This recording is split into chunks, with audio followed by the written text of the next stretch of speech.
Hi, Tressa. We're back. Here we are again. This is our life today. Yeah, Podcast. Yeah, Keith needs to seriously probably insert the Eminem song like once. Yeah. Because I keep saying we're back. So You could sing it to us.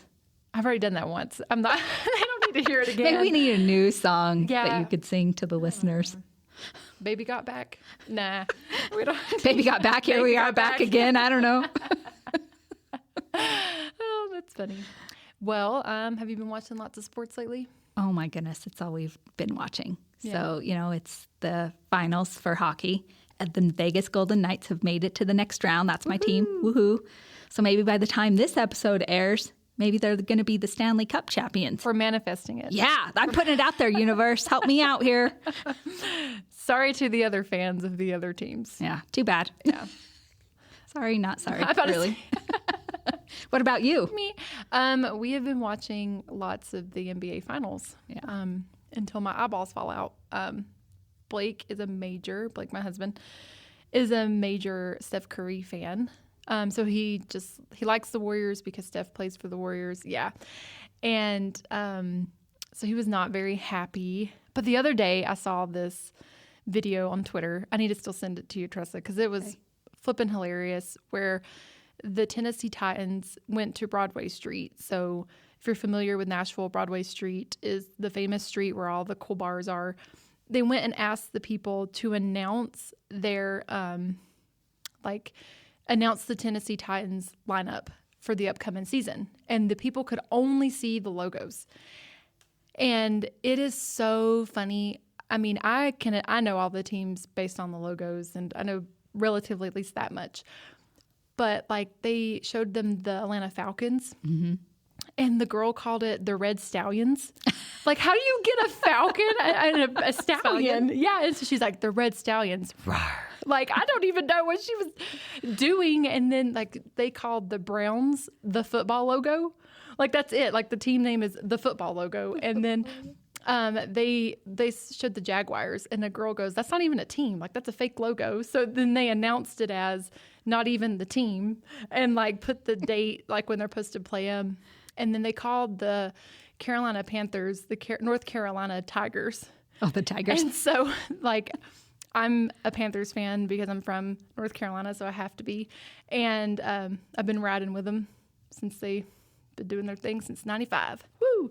And Dedication. Yeah, I was the year I was born, Loyalty. so I was born into it. But the Panthers asked, what does a North Carolina Tiger even look like? Because you can see the logo. It's like a black tiger or cat-like animal. So a tiger has stripes. So Yeah. I don't know. All these people have mocked up all these North Carolina tiger designs, and then Bojangles is the biggest food franchise in the South, and it's a big sponsor of sports, whether it's basketball or football.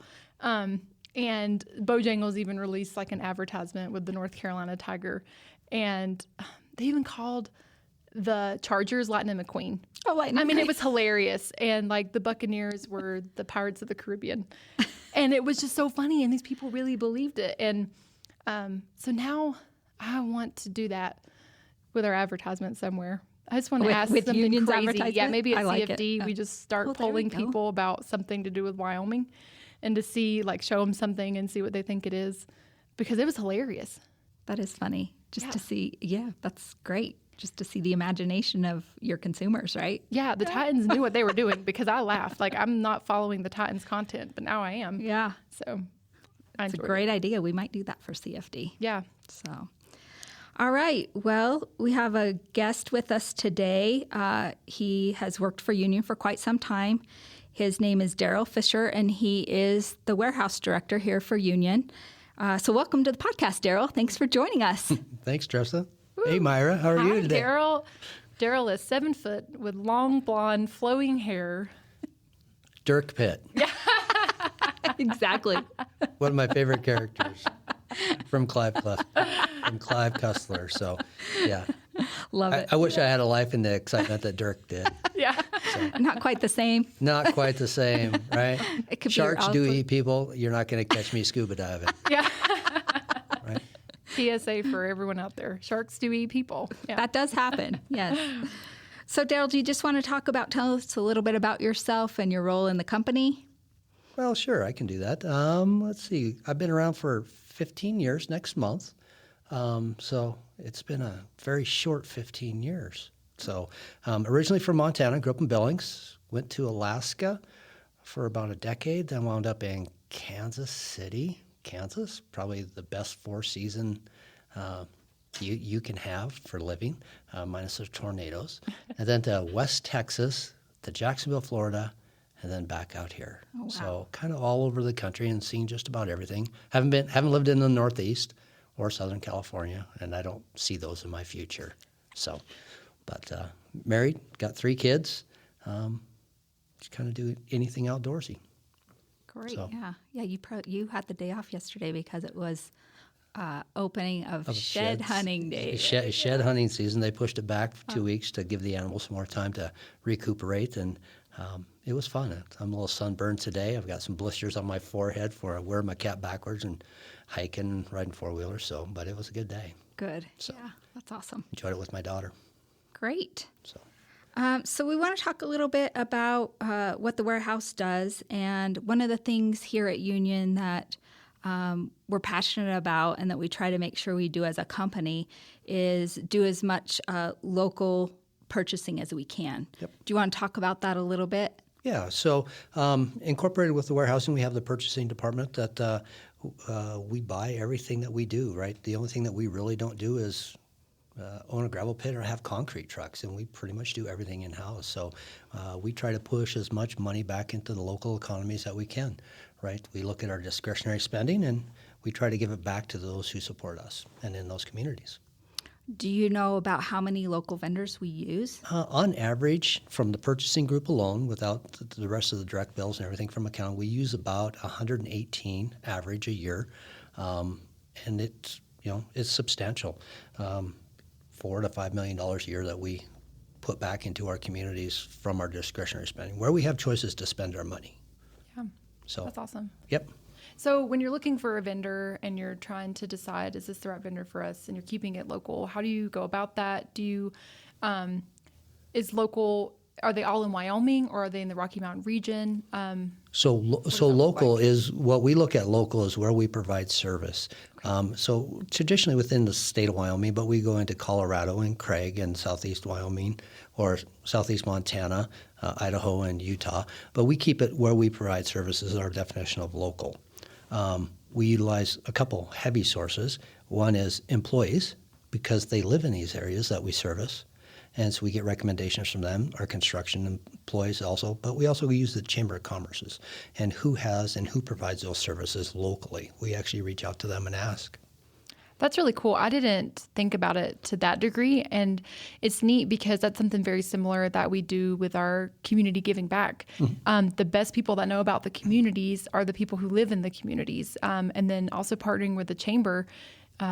That's one of the best resources you can have. And so I didn't realize the warehouse also did that when looking for vendors, but it makes sense. I mean, that's a practice that we use a lot in the marketing department. Mm-hmm. So it's really cool to think about it in a different way, that it's not just I'm looking for organizations and businesses, and so are you, so that's cool. Yep, just doing two different things, right? You're looking for human capital, right? We're looking for goods and services.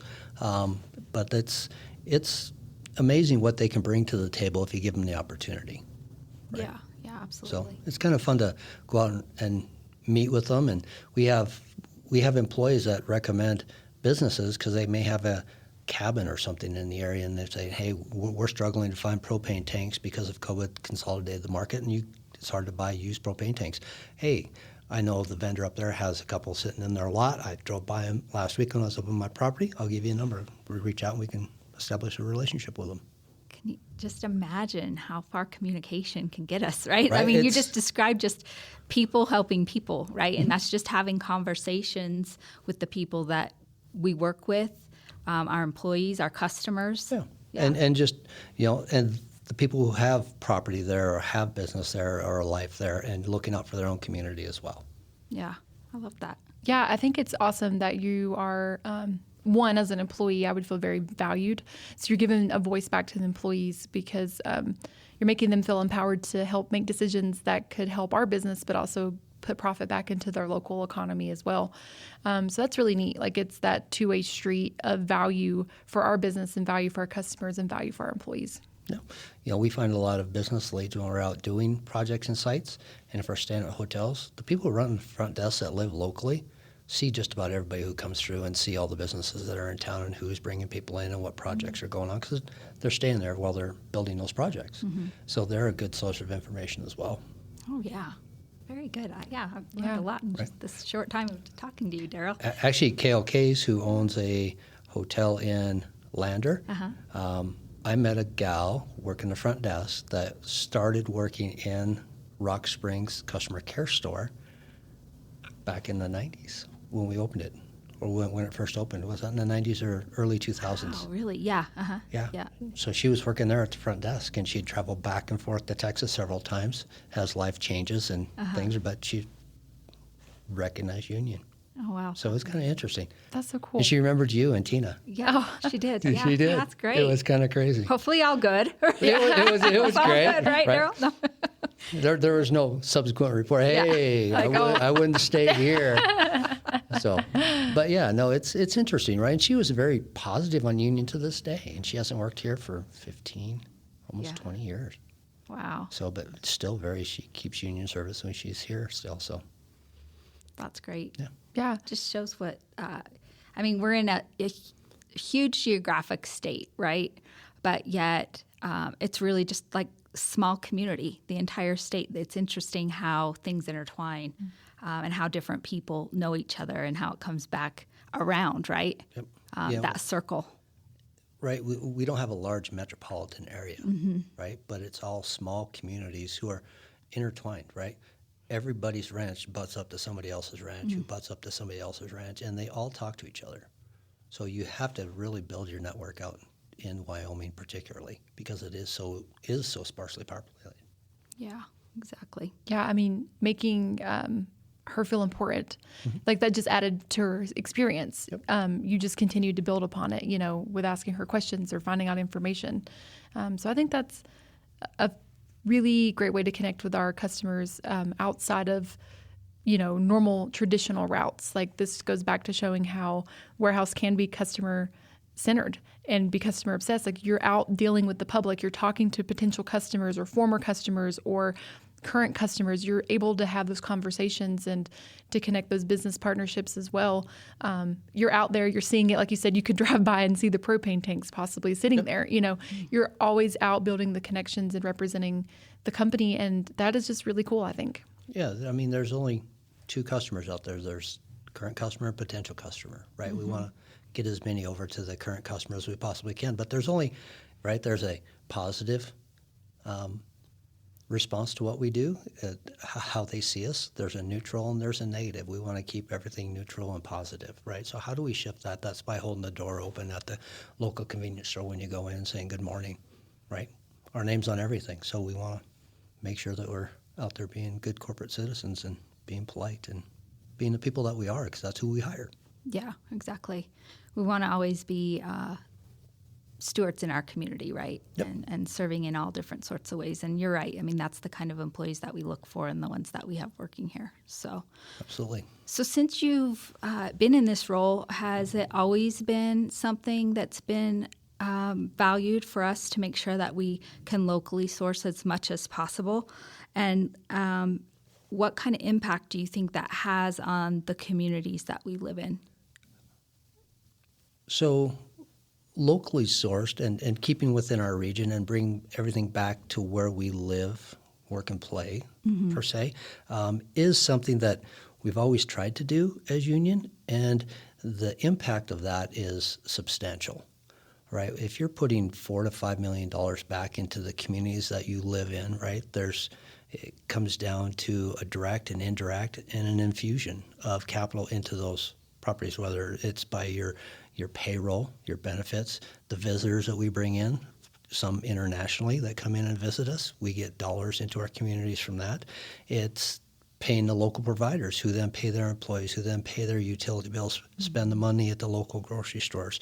That would be the indirect. And then the infusion is, right, all this money that filters back from the employees and the vendor spending, it goes back into our communities and builds the communities and attracts additional people into the communities, which build their infrastructure and where we live. So, yeah, it really is full circle, especially dealing with such rural communities and the local economy. If we're not putting back into their pocket, then how can they continue to grow their communities, provide different resources, provide different things that attract people to move into the communities that continue to then circle back to being our customers or being their customers or having people live in that community in general. If we're not helping them out, how can they grow and how do we grow? There's not one without the other. No. It's very symbiotic, right? And we're fortunate enough to have a group of leaders in the company, the Woody family, who truly believe in that. That's why the company started, is to help the neighbors and to build the communities and connect the communities. So to give back to them is only natural, and they prioritize that. They ask for that information continually. How do we measure this? What do we do? Yeah, it's part of the legacy of how this company was founded and the continued success of us being, we'll have our 110-year anniversary next year. So that says something. We must be doing something right there, right? We're doing a lot of things right. Right. Every company has its challenges, and we certainly have had our fair share over 110 years. But we'll be here for another 110 years because we'll overcome the challenges. And we'll do that by taking care of our employees and our customers and our communities. Yeah, completely agree with that. So what does a day in the warehouse look like with the warehouse and purchasing?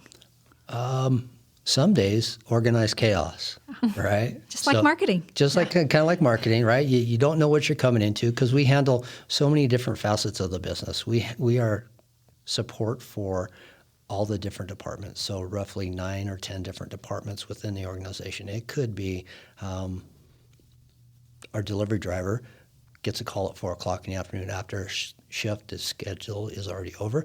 We have a truck broken down in Inferno. We need you to come in, take a truck down to him, pick up the driver, and get the truck back. So he didn't get back till 11 o'clock or midnight that night, but he got an employee home to his family that night. It could be delivering to a tower site or building network and infrastructure. It could be processing just UPS, FedEx, and truckload shipments in. So it could be a host of things. Yeah. From a purchasing perspective, it could be buying pickups. We're working out a contract, doing the specs for a pickup and buying all the infrastructure that we need to bring into the company on a yearly basis. It's kind of interesting. It never stops. Yeah. For those out there, marketing is really fortunate because we share a building with warehouse and purchasing. So we get to see Daryl a lot, but we also get to witness how much movement happens daily in the warehouse, how important it is to have that organized chaos because it looks really organized on the outside, being able to receive all the goods in or to ship things out. I think I see so many trucks loaded at least once a day full of stuff, traveling back and forth, making sure that shipments are there on time. Like, it is so crucial to the company for these things to happen in motion, and we get to witness that. I get to see it, and I think I'm lucky. I'm fortunate enough to be able to see what happens here. And then the team also has been so supportive with our communities and giving back. And when we're very passionate about giving back and serving our communities, and if we have an event or something going on, Warehouse is usually the first group to volunteer and say, hey, we want to help. We're willing to do this. We can take this there. And even though it's the behind the scenes that matter.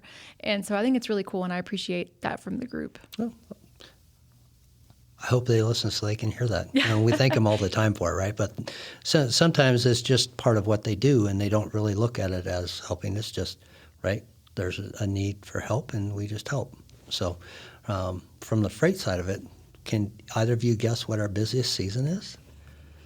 For UPS and FedEx. The busiest, I want to say spring, but I don't know. It's actually Christmas. I was going to say, because everybody wants to hide their presents at work. Yeah. Oh my gosh. So we bring so many personal packages in during Christmas that we filter and hand off to people. It's actually kind of crazy. UPS will jump up to 75 to 100 packages a day sometimes at Christmas time. Right, we have a lot of people in the valley, and weather is such that sometimes they can't get to their homes because of the weather and the routes that are closed. So they drop off a lot of packages here, right? We even have customers that have their packages dropped here because they certainly can't get up into Tokawana Estates or some of those higher locations, and they're big enough. So we've taken a lot of packages even for local residents. I didn't know about local. Yeah, I had no idea. have been guilty. I don't do personal packages often, but for whatever reason, Amazon does not want to ship batteries or like a vacuum to my home or even a tablet. So I have had to utilize, but it's really cool that the warehouse allows that. You know, I know it's probably a pain, especially if you're getting that much of an influx, but it is neat though that you're saying, hey, it's okay, employees, and then also allowing community members to do that because like you're saying, if the weather's bad or UPS just won't go, like they're not going up there. Yep. So that's cool that this is an access point. I didn't know that. Yep. It's a secret access point, I guess. Yeah, it's a secret access point, right? Top secret, yeah. It's top secret, right? We have some community members that definitely will do it, and especially larger ones where we may have to unload something that is coming in by semi and they don't have a way to do it. So we'll offload it and then load it onto them. Wow. So. Oh, yeah, they just don't have the physical space to make it happen. The physical space or the equipment or a dock. So we will take it off here and we'll provide it to when they come in. So. Oh, very interesting. Yeah. Well, speaking of communities, I know you're very heavily involved in community involvement. Involved in community involvement. Yeah. I know you like to give back to your community and you do a lot of community service. What are some ways that you're actively participating in your local community? So I coached baseball for years. I was on the Evanston Youth Baseball Board. As my kids have aged out of that, I stayed on for several years past that. But now I'm currently on the board of the Uinta Senior Citizens. They had a need for a functioning board, so I volunteer my time there. And then I'm also a trustee at the local Fraternal Order of the Elks. So it keeps me busy. Okay. So what types of things with the Elks do they try to do? What is their mission? So their mission, it comes down to equality, right? They want equality for all human beings. So that's what we focus on. But we do scholarships. We do fundraising for local communities, give to charities. A large part of the auxiliary are involved in the Angels Among Us in the Wrapping of the Presents, which is a week-long opportunity if you ever want to come and join. But they wrap those at the bottom of the Uinta County Courthouse, and it takes them about a week to get all the presents wrapped for the entire program. So that is fairly extensive. And then the Elks will actually go and make them dinners and take them dinners while the ladies are down there working. Okay. So provide lunches. Wonderful. Yeah. Yeah. So great. What do you think keeps you happy, joyful, and coming to work every day? Helping people, seeing them and connecting them, right? The employees are a big part of that because the employees are so diverse, and where we have employees and getting to see the employees and getting to know them in their communities. It's kind of interesting, right? I saw Megan James this morning. I can remember when she started. I can remember her walking through back in about 2009 or 10. Yeah. Quite a long time ago. But I had to look down at her shoes. She was wearing Chuck Taylors because she was so tall. And back then, the ramp came up, and I thought, wow, this is a tall gal. But a great person, right? And I would have never thought, if you talked to her degrees in wildlife or habitat management, Yep. I would have never guessed, never pegged her as store supervisor and regional manager.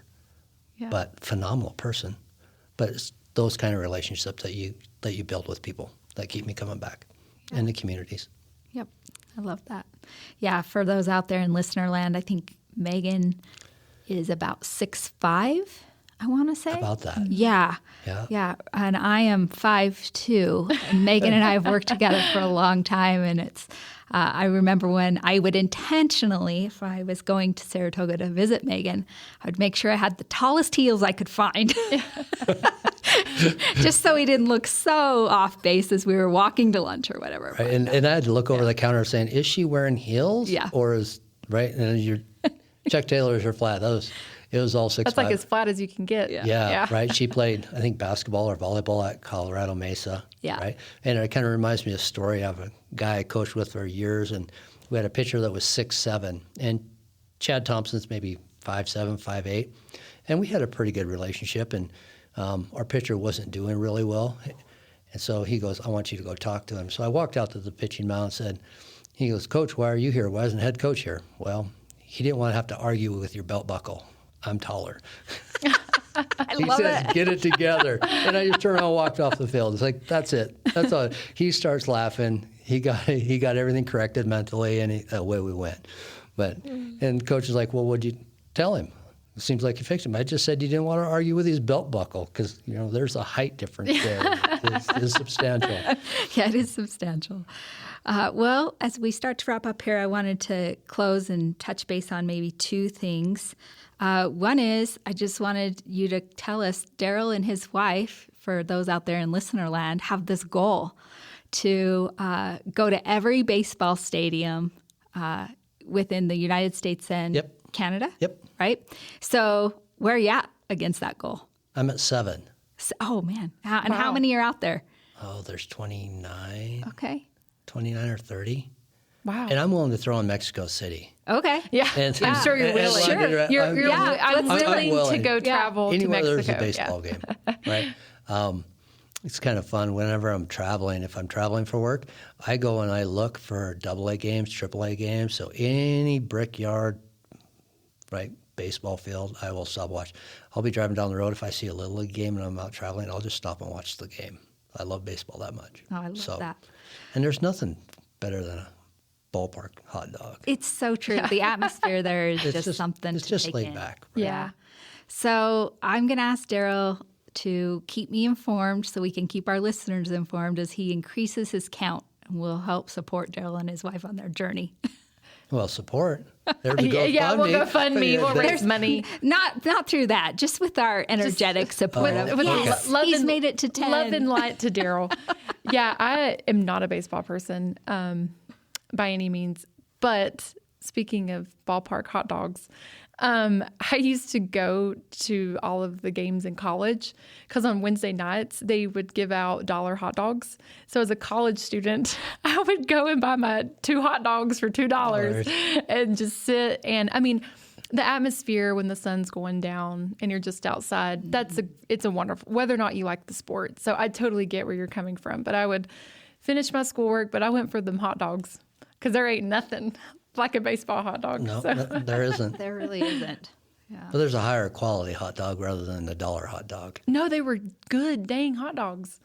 I mean, they had to, okay, I don't know. I'm going to assume, because I'm picky with hot dogs, I don't want no Bar S hot dog, okay? I didn't want to name a brand, but that's the one I was thinking of as well. We could beep out the brand name. But anyways, give me like what is it, Nathan's International? That I combined 2 brands. Give me one, or Hebrew National. Wow, I just made up. And there's Nathan's too, I think.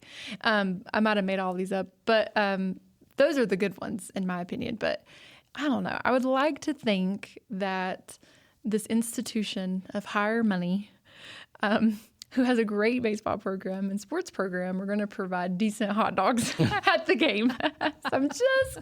One would hope. Or they realize they have starving college students. Pretty much. But man, yeah, I would have paid $20 for them hot dogs. I mean, not then, but now. I mean, it was so good. So I thought that's what Taco Bell was for. They don't have that. They don't have that. There's a rule. They don't have that? Yeah, fun fact. There's like an ordinance in the town of Chapel Hill where you can't have fast food. So there is like a McDonald's that somehow was either grandfathered in or just was there, and it's like way far. I mean, it's far away. And then there is a Chipotle, and something might have come in now. But oh no, there are no Taco Bells. There are no Chick-fil-A's running around. Like, you are eating where the alumni eat, and the alumni are making a lot more money than the current college students. And that's kind of crazy from being in It's the South, especially with Chick-fil-A. Well, the Chick-fil-A's in the dining hall, but once those hours are closed, you're out of luck. Oh, so there was a Chick-fil-A on campus. But because that's an institution down there. Yeah, it pretty much is. But yeah, you can't. They want to keep the town historic because it is the oldest public university in our nation, and so they want to keep the area not junked up. And I get it, but boy, does it suck when you're having to pay $25 for a meal if you're not. And there's no grocery stores. You have to. It's very interesting. So for those, if you magically listening and you are in Chapel Hill, I'm sorry. Good luck with your eating. Yeah, good luck. You'll be skinny. A lot of bus rides in your future. Yeah, exactly. Get really used to public transportation. Okay, Daryl, one last question, just for fun. What's the last movie you watched, and how many stars would you rate it? So I don't watch a lot of TV, but Jennifer and I watched American Gangster last week. That has Denzel Washington and Russell Crowe. Have you never seen it? I had not. Are you serious? That's an older That's a movie, classic. right? Yeah. It is, Oh. and Denzel Washington is my favorite actor. And you've never seen it? I've never seen it. Wow. I'm glad you watched it. So I would give it 5 stars. Yeah, it was great. I mean, Oh, yeah. so, and I appreciate true life movies Mm-hmm. are based on true life, but they very interesting characters and they play them very well. Yeah. So, Oh, it's a phenomenal movie. and who doesn't want a chinchilla coat and hat? Yeah. Right? Right? We should all have one. Yeah. So, That'll be well, I don't know about that. That's our next promo. Could you see me Not ice fishing? everybody can pull that off, is what you're saying? me out on the lake ice fishing in a chinchilla coat No, and we hat. need it with our winters. Yeah, I'm about to buy it as our next exactly. promo, our next company swag. We'll all get one. We'll all get jackets. But no, an excellent movie. Yeah. So. Cool. Well, Daryl, thank you so much for taking the time to chat with us today. We appreciate you sitting down and sharing your thoughts and your story with us today. Well, thank you. I Yeah, appreciate we really it. do appreciate it. Thanks, Daryl. Thank you. Yeah. Well, until next time. Stay authentic.